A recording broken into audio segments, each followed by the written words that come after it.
Capítulo 16. Unos días más tarde se le ocurrió la siguiente idea, que registro como complemento al capítulo anterior. En el universo existe un planeta en el que todas las personas nacerán por segunda vez. Tendrán entonces plena conciencia de la vida que llevaron en la Tierra, de todas las experiencias que allí adquirieron. Y existe quizás otro planeta en el que todos naceremos por tercera vez, con las experiencias de las dos vidas anteriores. Y quizás existan más y más planetas en los que la humanidad nazca cada vez con un grado más, con una vida más de madurez.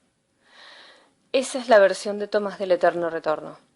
Claro que nosotros aquí en la Tierra, en el planeta número 1, en el planeta de la inexperiencia, solo podemos imaginar muy confusamente lo que le ocurriría al hombre en los siguientes planetas. ¿Sería más sabio? ¿Es acaso la madurez algo que pueda ser alcanzado por el hombre? ¿Puede lograrla mediante la repetición? Solo en la perspectiva de esta utopía pueden emplearse con plena justificación los conceptos de pesimismo y optimismo. Optimista es aquel que cree que en el planeta número 5 la historia de la humanidad será ya menos sangrienta. Pesimista es aquel que no lo cree. Capítulo 17. Julio Verne escribió una famosa novela que Tomás adoraba cuando era niño y que se titula 2 años de vacaciones, y en efecto 2 años son el plazo máximo para unas vacaciones. Tomás llevaba ya 3 años limpiando ventanas. Precisamente por entonces comprobaba, en parte con tristeza, en parte sonriendo calladamente, que estaba ya físicamente cansado. Tenía todos los días 1 y a veces hasta 2 torneos amorosos, y aun sin perder el apetito para hacer el amor tenía que poner en juego las últimas fuerzas que le quedaban. Añado, no se trataba de las fuerzas sexuales, sino de las físicas. No tenía problemas con el sexo, sino con la respiración, y era precisamente eso lo que resultaba un tanto cómico. Un día estaba intentando organizar una cita para la tarde, pero como a veces ocurre, no conseguía localizar por teléfono a ninguna mujer, de modo que la tarde amenazaba con quedar vacía. Estaba desesperado. Ese día llamó unas 10 veces a una chica, una encantadora estudiante de arte dramático cuyo cuerpo se había bronceado en alguna de las playas nudistas de Yugoslavia, con tal regularidad que parecía que hubiera estado dando vueltas lentamente en algún asador asombrosamente preciso. La llamó en vano desde todas las tiendas en las que trabajó, y al terminar su jornada alrededor de las 4 de la tarde, cuando volvía a la oficina a entregar las facturas firmadas, lo detuvo de pronto en una calle del centro de Praga una mujer desconocida. Le sonrió. «Doctor, ¿dónde se había metido? Lo había perdido completamente de vista». Tomás se esforzaba por recordar de dónde la conocía. ¿Sería una antigua paciente? Se comportaba como si fueran amigos íntimos. Él trataba de comportarse de modo que ella no advirtiera que no la había reconocido. Estaba pensando en cómo convencerla para que fuera con él al piso del amigo, cuya llave llevaba en el bolsillo, cuando por un comentario casual comprendió quién era aquella mujer. Era la estudiante de arte dramático, maravillosamente bronceada, a la que había estado llamando desesperadamente por teléfono durante todo el día. Aquella historia le hizo reír y le aterró. No solo está cansado física, sino también psíquicamente. 2 años de vacaciones no pueden prolongarse indefinidamente. Capítulo 18. Las vacaciones sin quirófano eran también vacaciones sin Teresa. Durante 6 días a la semana apenas se veían y solo estaban juntos el domingo. A pesar de que los dos deseaban estar juntos, tenían que ir acercándose desde una gran distancia, poco más o menos como cuando él volvió al lado de ella desde Zúrich. Hacer el amor les producía placer, pero no les daba consuelo. Ella ya no gritaba, y en el momento del orgasmo su cara parecía expresar dolor y una extraña ausencia. Solo mientras dormían, permanecían cada noche tiernamente unidos. Se cogían de la mano y ella olvidaba el abismo de la luz del día, que les esperaba. Pero las noches no bastaban para que la protegiera y la cuidara. Cuando la veía por la mañana se le encogía el corazón con un nuevo temor. Tenía mal aspecto y parecía enferma. Un domingo ella le pidió que fueran a dar un paseo en coche fuera de Praga. Llegaron al balneario en el que vieron todas las calles con los nombres cambiados por nombres rusos y se encontraron con el antiguo paciente de Tomás. Aquel encuentro le afectó mucho.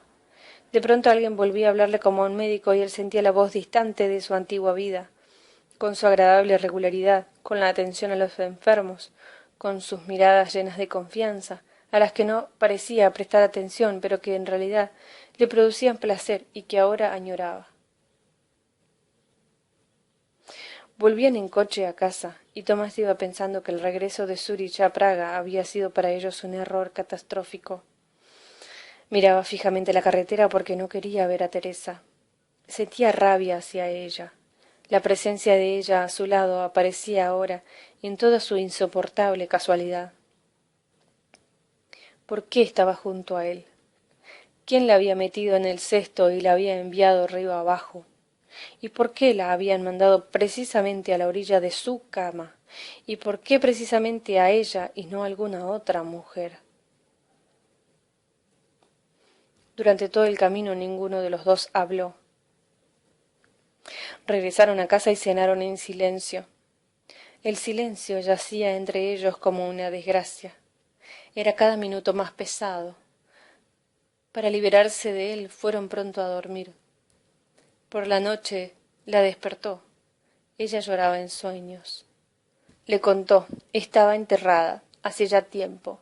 Venías a verme todas las semanas, siempre golpeabas con los nudillos en la tumba y yo salía. Tenía los ojos llenos de tierra. Decías, así no puedes ver, y me quitabas la tierra de los ojos. Y yo te decía, de todos modos no veo, si tengo agujeros en vez de ojos. Y un día te fuiste y no volviste durante mucho tiempo, y yo sabía que estabas con otra mujer. Pasaban las semanas y tú no volvías. Tenía miedo de no verte, y por eso no dormía nunca. Por fin volviste a llamar a la tumba, pero yo estaba tan cansada, después de un mes sin dormir, que no tenía fuerzas para salir a la superficie. Cuando lo conseguí tú me miraste decepcionado, me dijiste que tenía muy mal aspecto. Sentí que te desagradaba terriblemente, que tenía la cara hundida y hacía unos gestos muy bruscos. Te pedí disculpas, no te enfades, no he dormido en todo el tiempo. Y tú dijiste con voz falsa, tranquilizadora, ya ves, tienes que descansar, deberías tomarte un mes de vacaciones. Y yo sabía perfectamente qué querías decir con lo de las vacaciones. Sabía que no querías verme en todo el mes porque estarías con otra mujer. Te fuiste y yo bajé a la tumba y sabía que pasaría otro mes sin dormir para estar despierta cuando vinieses y que cuando llegases al cabo de un mes estaría aún más fea que hoy y que tú estarías aún más decepcionado. No había oído nunca un relato más torturado que aquel. Apretó a Teresa contra su pecho, sintió su cuerpo que temblaba, y le pareció que era incapaz de soportar su amor. La tierra puede estremecerse por las explosiones de las bombas. La patria puede ser expoliada cada día por un invasor distinto. Todos los habitantes de la calle contigua pueden ser conducidos ante el pelotón de ejecución. Todo eso lo soportaría con mucha mayor facilidad de lo que estaría dispuesto a reconocer. Pero era incapaz de soportar la tristeza de un solo sueño de Teresa. Regresó al interior del sueño del que ella le había hablado. Se imaginaba que le acariciaba la cara, y disimuladamente, para que no se diese cuenta, le quitaba la tierra de las órbitas de los ojos. Después oyó que le decía aquella frase increíblemente torturada. De todos modos no veo. En vez de ojos tengo agujeros. El corazón se le estrechaba de tal modo que creyó que estaba al borde del infarto. Teresa había vuelto a dormirse, pero él no podía conciliar el sueño. Se imaginaba su muerte. Está muerta y tiene pesadillas, pero como está muerta, él no puede despertarla. Sí, eso es la muerte. Teresa duerme, tiene pesadillas, pero él no puede despertarla. Capítulo 19. En los 5 años que han pasado desde que el ejército ruso invadió la patria de Tomás, Praga ha cambiado mucho. La gente a la que Tomás se encontraba por la calle era distinta de la de antes. La mitad de sus amigos había emigrado y de la mitad que se había quedado la mitad había muerto. Este es un hecho que no será registrado por ningún historiador. Los años que siguieron a la invasión rusa fueron años de entierros. La frecuencia de los fallecimientos fue mucho mayor que antes. No hablo solo de los casos más bien infrecuentes en los que alguien era perseguido hasta la muerte, como Jan Prochaska. A los 14 días de que la radio emitiera a diario sus conversaciones privadas, ingresó en el hospital. El cáncer que probablemente dormitaba desde antes en su cuerpo floreció de pronto como una rosa. Le operaron en presencia de la policía, que cuando comprobó que el novelista estaba condenado a muerte, cesó de interesarse por él y le dejó morir en brazos de su mujer. Pero también morían los que no eran directamente perseguidos por nadie. La desesperanza que se había apoderado del país penetraba por las almas hasta los cuerpos y los destrozaba.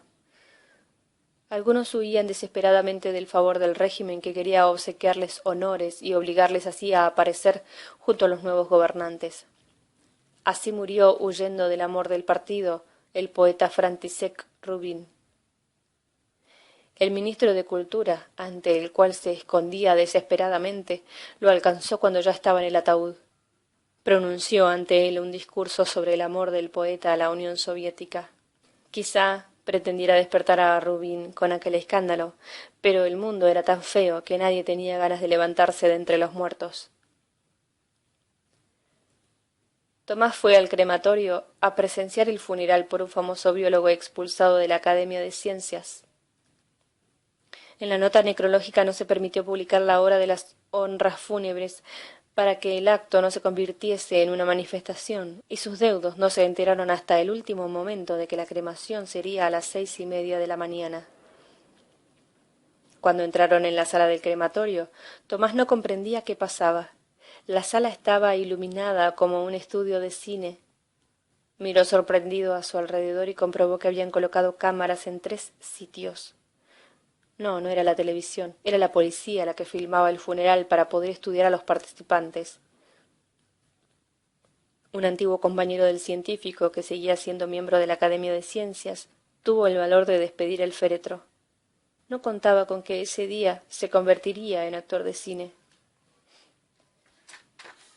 Cuando terminaba el acto y ya todos habían estrechado las manos de los familiares del muerto, Tomás vio en un rincón de la sala a un grupo de personas, y entre ellas al redactor alto y encorvado. Volvió a añorar a aquellas personas que no tenían miedo a nada y estaban seguramente unidas por una gran amistad. Avanzó hacia él. Le sonrió, quería saludarlo, pero el hombre encorvado dijo: «Cuidado, doctor. Es mejor que no se acerque». La frase era curiosa. Podía explicársela como una sincera advertencia amistosa. «Cuidado, nos están filmando, si habla con nosotros tendrá un interrogatorio más». O podía tener también un sentido irónico: «Si no ha tenido el valor suficiente para firmar la petición, sea consecuente y no se junte con nosotros». Cualquiera que hubiera sido el significado real, Tomás obedeció y se alejó. Tenía la sensación de que veía a una hermosa mujer subir al coche-cama de uno de los grandes expresos, y de que en el momento en que iba a expresarle su admiración, ella ponía el dedo sobre los labios y no le permitía hablar.